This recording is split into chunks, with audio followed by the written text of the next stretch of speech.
Now tuned into the greatest. The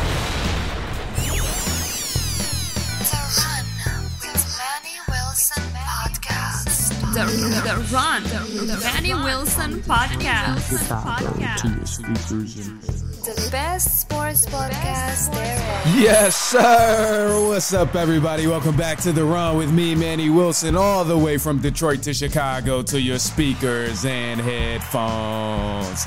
I appreciate you tuning in to the first interactive sports podcast, community that makes sure your voice is heard. So if you hear something you agree with, you disagree with, you like, you dislike, go ahead, shoot us a call, 219-413-9405, and we will play your take back on our next episode. Now, we got a lot of football to cover. It is the playoffs. The postseason is here.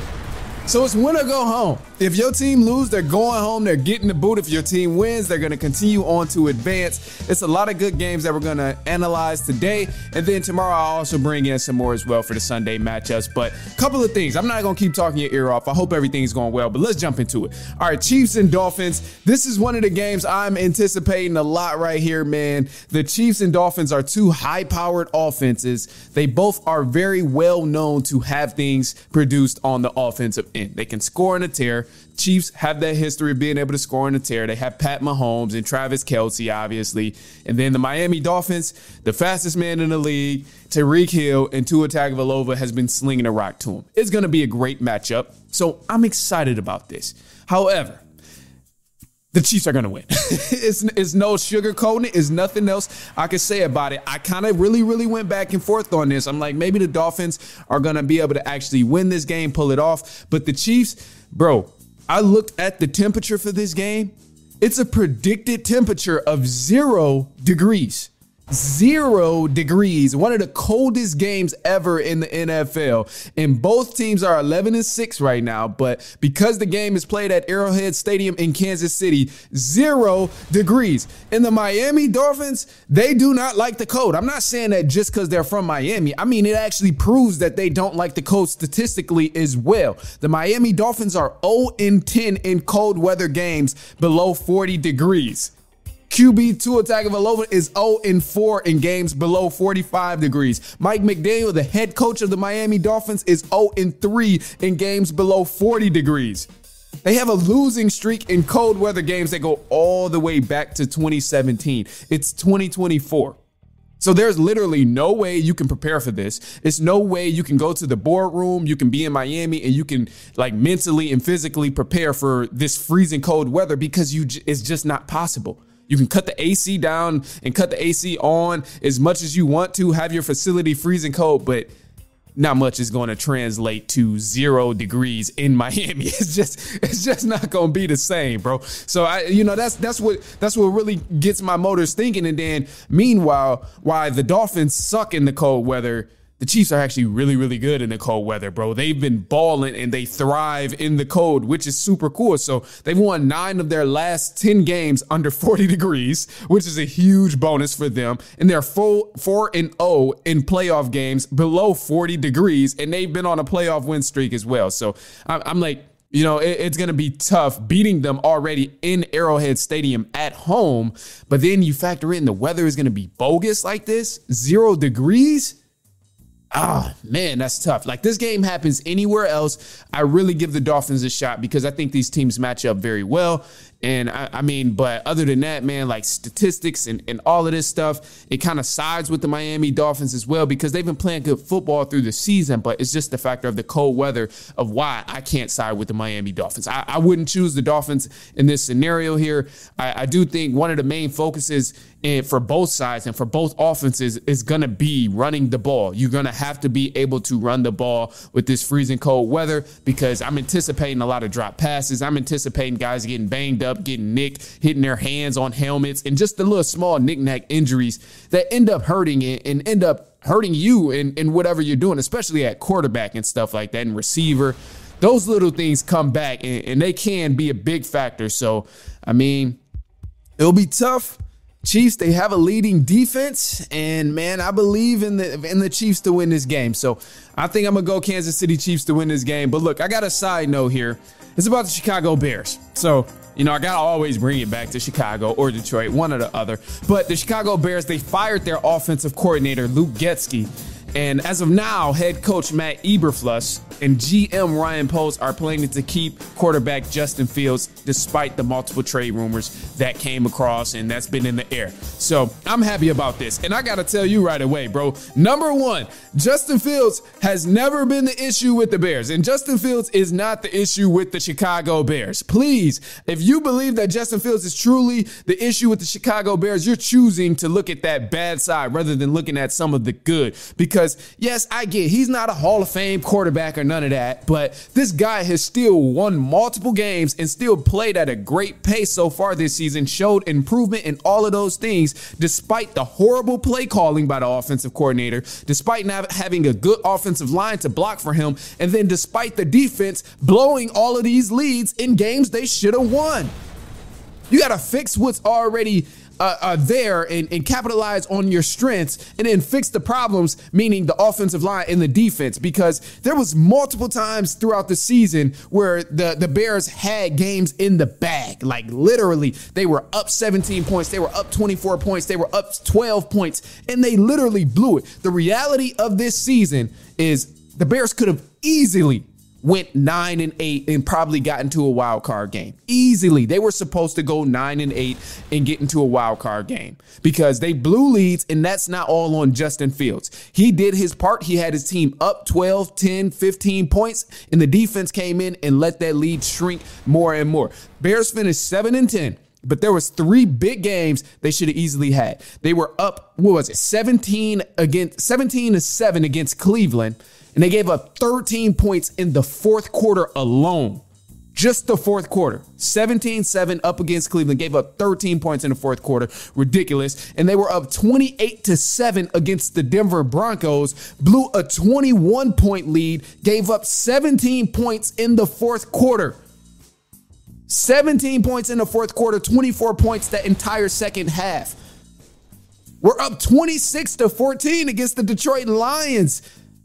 Allowed 17 points in the fourth quarter. How can you put this type of stuff on Justin Fields when the defense is clearly allowing teams to come back and score and end up closing out the game? That is not on Justin Fields. I mean, it doesn't matter what quarterback you try and bring into that scenario. You get Caleb Williams, you get Penix Jr. It does not matter. Any quarterback is not going to be able to thrive if you don't have a good defense to hold and protect your league, or if your offensive line has bad games where they choose like, okay, we're just not going to show up today. Like, it doesn't matter. And, you know, the Bears, what's crazy about them is they're really in a great situation right now. Like, you have a good quarterback. You're in a perfect situation. You have the first pick in the draft, not just the first round pick. You have the first pick in the draft. You also have the 9th pick in the first round. Like, you're kind of getting set up for success. So they have to take advantage of what's coming their way right now. And I think there's a couple different situations they can go about this first pick and the 9th pick in the first round. Obviously, I would say trade that first pick, bro. You need to trade down for that first pick. Pick up somebody on defense, or pick up another a draft pick later on in the first round to grab an offensive lineman along with a defensive player, something like that. But you have far too many different things working in your advantage right now to mess this up if you're the Chicago Bears, bro. Having the first and the 9th pick in the first round, you have so much leverage. You know what pieces you need. You know you need a defense. You know you need some pieces on the offensive line. You can still possibly figure out a way to get another receiver in the mix as well, but it's all up to the front office to make sure they do not mess this up. In my mind, if I'm in the front office or if I'm giving advice to anybody in the front office, I'm telling them right now, you need to start putting some calls in to take advantage of some of these other teams that need a quarterback. The Washington Commanders, hit them boys up. The Giants, hit them up. The Chargers, the Patriots, put some calls in to make sure you can strip their defense down to help your team out in exchange for that number 1 pick. Because the number 1 pick holds a lot of weight here. So I don't know, man. It's going to be very, very interesting here. We did have a soundbite ready for you guys of Matt Eberflus, but I don't know what happened to it. But anyway, we'll probably insert it anyway. But Matt Eberflus, he said some things in the press conference that really sounds like they're going to keep Justin Fields, and I was happy about that. So this is why I'm going on a whole rant about why they're going to keep Justin Fields. Here's the soundbite from the Chicago Bears. And I'll just piggyback off what Ryan said about Justin. We love where Justin is right now. He's done a good job growing, in the interceptions, keeping those down, the sack totals. He's doing a good job with that. Having his eyes down the field, has done a wonderful job with that, being able to deliver some strikes down there, and he'll continue to grow as we grow this football team. I love to hear it. I love to hear that they're headed in the right direction. But look, man, we're going to take a quick break. If you heard something that you agree with, that you like, you dislike, go ahead, shoot us a call, 219-413-9405. Maybe it's about the Chicago Bears. Maybe it's about the playoff predictions. Shoot us a call. We'll play it back next episode. We'll tell you if you're right or wrong, or even if you was just right on the nail, or just throw some love out there, throw some hate, whatever you got to do. But look, we're going to take a quick break. We got some news coming up, a lot of news in NFL, NBA as well. But we'll take a quick break. It's halftime, and we'll be right back.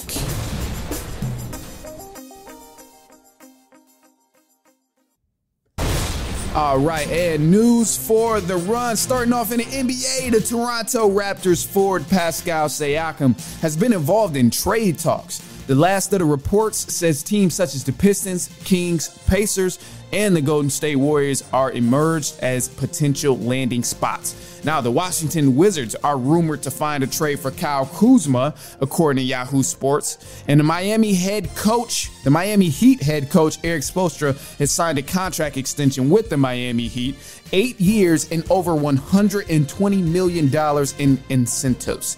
He's now the highest paid coach in the NBA. And in the NFL, the Chicago Bears have fired their offensive coordinator, Luke Getsky. And as of now, the head coach, Matt Eberflus, and GM Ryan Poles are planning to keep Justin Fields after multiple trade rumors. And the Washington Commanders have fired their head coach, Ron Rivera.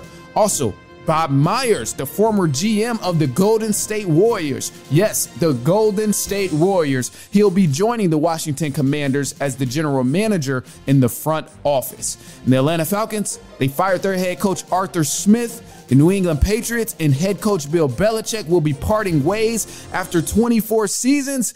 And ESPN even reported that Bill Belichick wants to still coach, and the potential landing spots are the Atlanta Falcons and the Washington Commanders. And the Seattle Seahawks head coach Pete Carroll has officially walked away from coaching after a good career. It's said that he'll still remain in the organization, but just not as head coach. ESPN also rumored that offensive coordinator for the Dallas Cowboys, Dan Quinn, could return to Seattle as head coach. And in college football, as you know by now, the University of Michigan, they won a national championship in college football. Kudos to them. And legendary head coach of Alabama, Nick Saban. What just happened? What the hell just happened? Oh my gosh. All right. Legendary head coach of Alabama. Let's start that over. Legendary head coach of Alabama, Nick Saban, has announced his retirement after 17 years of coaching. Man, Saban won 7 national championships and a couple of the good games to watch in the NFL. Now that I'm a little bit better. Bro, that's crazy. Chiefs will be playing the Dolphins in Kansas City this Saturday. The Texans and the Cleveland Browns will battle it out in Houston this Saturday. The Lions and the Rams will be playing in Detroit this Sunday. The Steelers, they got the Bills on the clock this Sunday. The Cowboys and the Packers will also face off this Sunday. So it's a lot of good matchups. And again, it's the playoffs, so it's win or go home. If you lose, you're out of there. You get the boot. If you win, you continue to advance to the next round. All right, now I got a couple of quick takes here. Here's the thing. The New England Patriots, obviously, as I mentioned, head coach Bill Belichick, they're going to be parting ways. He's been there 24 seasons, and now it's time for them to part ways. The potential landing spots was the Atlanta Falcons or the Washington Commanders. If you know me, you know I like the Atlanta Falcons. If you don't know by now, it's a long story. Really is short. I mean, I liked Michael Vick during that time, so that's how I became an Atlanta Falcons fan. But hearing this from an Atlanta Falcons fan that, you know, Bill Belichick may be going there, I'm not exactly sure how I feel about Bill Belichick coaching in Atlanta. And I know he's a good coach, all of that. It's no doubt in my mind that, you know, he's a great coach. He can still do his thing. But let me just list, you know, a few positives and a few negatives in the situation of like where I'm kind of caught up in the middle, because it's nice. It's nice to have him. But let's just do this. So a couple of positives about Bill Belichick. He's a 6-time Super Bowl champion. He has 6 Super Bowl rings, so he knows how to go to the playoffs and knows how to win games in the playoffs, knows how to finish games, close games out, and ultimately win a Super Bowl. He's won 6 of them. That experience is extremely valuable when you win a NFL Super Bowl. Some teams don't even see that place once. So that's a huge positive there. He has decades of coaching experience, so he knows what he's doing, obviously. He knows how to win. He's disciplined. He makes sure his teams are always disciplined. He knows the game of football, and he's defensive-minded. Atlanta has never really been defensive-minded, and I would love to see that type of change. I would love to see them thrive on the defensive end. So, Bill Belichick clearly has a lot of positives with his game and with what he can bring as a head coach, but the negatives, they are some strong negatives. It's not as many, which is good, but he's 84-103 without Tom Brady. He's lost 103 games without Tom Brady. With Tom Brady, this man was 249-75. He did not lose many games with Tom Brady. Think about how many seasons Tom Brady played with the Patriots, and during that entire time under Bill Belichick, he only lost 75 games. As soon as Tom Brady left, he lost 103 games. That does concern me because it's like, okay, clearly, you lose the best player in football. Obviously, it's going to be a bit of a rebuilding process. But, damn, Atlanta is starting from scratch. We don't have anybody right now. So that's pretty bad. His player judgment with the New England Patriots was not very good, honestly, bro. They gave him a lot of power being in the front office, and he made a lot of mistakes. He didn't always choose the good guys and the best guys to fit in the Patriots system and to actually help the Patriots thrive later on in the future. There was a lot of guys who ended up being bust, as you will, and not as good as people thought they would be. And Bill Belichick picked them. So that concerns me as well. And the last thing here, Bill Belichick, bro, he's 71. Bill Belichick is 71 years old.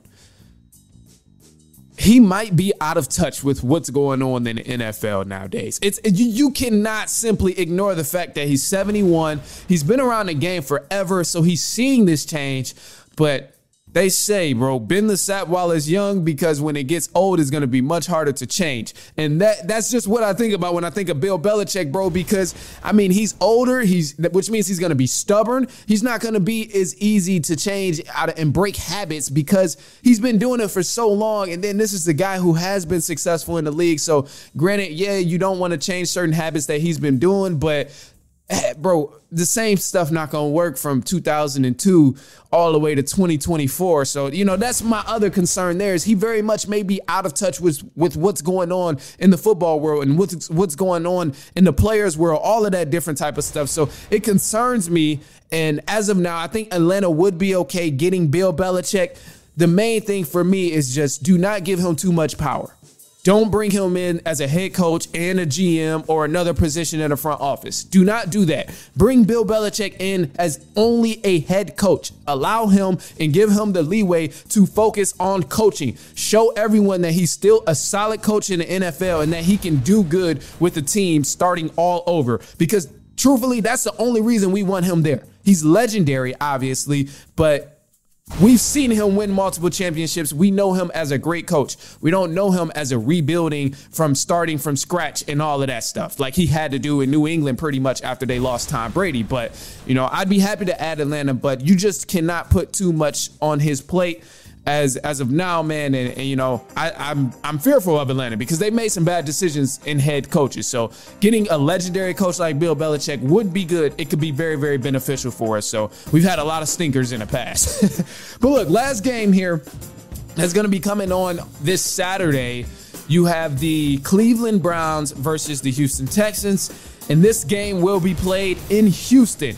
I got the Browns winning this game, but I'm going to tell you right here now, I'm going to tell you like this. Do not be shocked or upset if an upset occurs, because CJ Stroud and the Houston Texans have been on a tear. Stroud sees the field very, very well. Stroud takes care of the ball, and most importantly, this man does not throw interceptions. No interceptions in his last 5 games, and as they say about momentum is a huge force, and that's what this team is rolling with right now. So obviously, they're not better and more talented than the Cleveland Browns, but because they've been carrying momentum and the morale is high, anything can happen. Now, look, Here's some keys that's going to go down. Obviously, you have to protect the ball if you're the Houston Texans, because that's what's been getting you wins thus far. That's how you got into the playoffs. That's how you got into this game. But if they continue to strike offensively, they have a shot. They have a shot because the Browns defense is good. And that's going to be the toughest part about beating this Browns team is stopping or beating that defense. Really, offense on the Texans, beating the Browns defense. That's going to be a huge factor there. But the thing that concerns me about this is no matter how well the Texans play on offense, they can go down, they can score every time on the Cleveland Browns.